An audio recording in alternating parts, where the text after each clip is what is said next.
1971 সালে বঙ্গবন্ধু শেখ মুজিবুর রহমান যখন স্বাধীনতা ডাক দিয়েছিলেন, তারপরে সারা বাংলাদেশ গড়ে ওঠে একটি রণাঙ্গনে।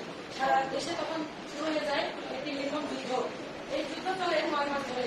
এই যুদ্ধে শহীদ হয়েছিল 30 লক্ষ বাঙালি এবং সৈন্যবাহিনী ছিল 2 লক্ষ নারী।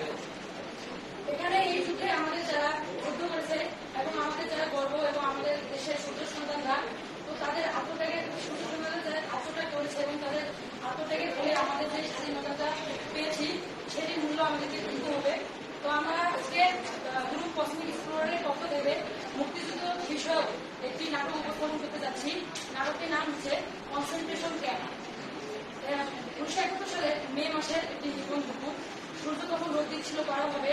ঠিক তখনই বাংলাদেশের একজন সূর্য সন্তান তারেক নামে মুক্তিযোদ্ধাকে অত্যাচার করার জন্য এবং তার কাছ থেকে তথ্য নেওয়ার জন্য কনসেন্ট্রেশন ক্যাম্পে নিয়ে আসে।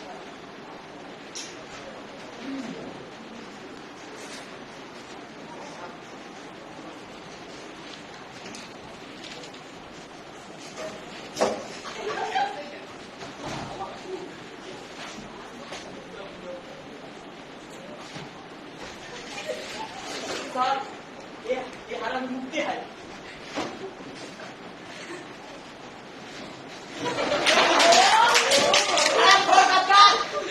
बताओ मेरा नाम क्या है? अमर लोग तारीख। कहाँ से आए हो? अमर बड़ी सोईपुर। हमारे लोग ने कब से ले रहा है? बताओ। सनीना में बताओ भैया नहीं।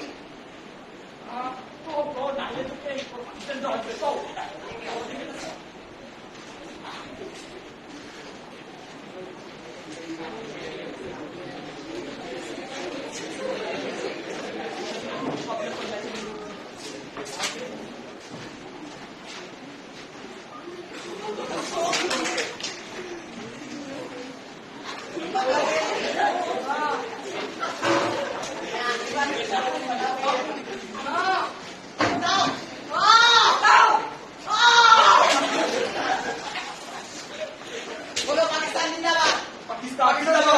তুমি বলো জয় বাংলা।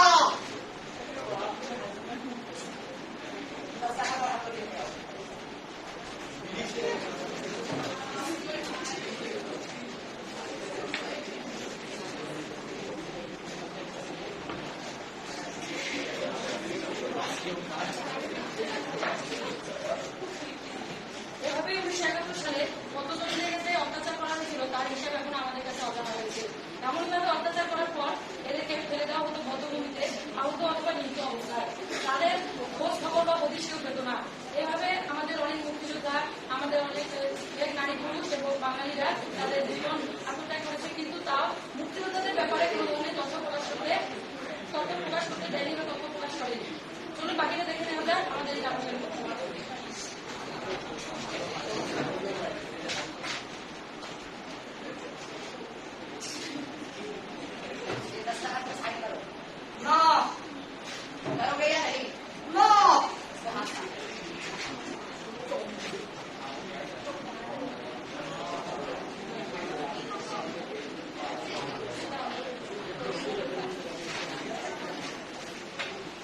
बार पूछा हूँ, बताओ भैया माँ।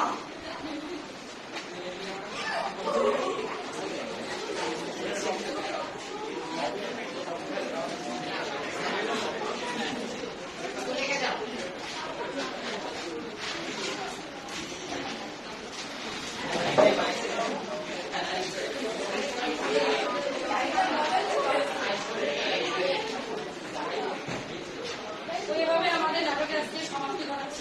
আমাদের এই নাটকে আমরা একটি চাতুর সমাজ তুলে ধরেছি কিভাবে মানুষকে অত্যাচার করা হতো।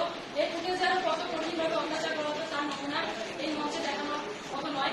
অনেকে উপরে ফেলা হতো, অনেকে কাটা জায়গায় লবণ দিয়ে তাদের কাছ থেকে তথ্য বের করে নেওয়া হতো, কিন্তু তারা কখনোই কোনোভাবেই তথ্য দিত না, কিন্তু নিজের জীবন আত্মত্যাগ করে দিত। এখন আমি আমাদের অভিনেতাদেরকে মঞ্চে আসার জন্য আমন্ত্রণ জানাচ্ছি।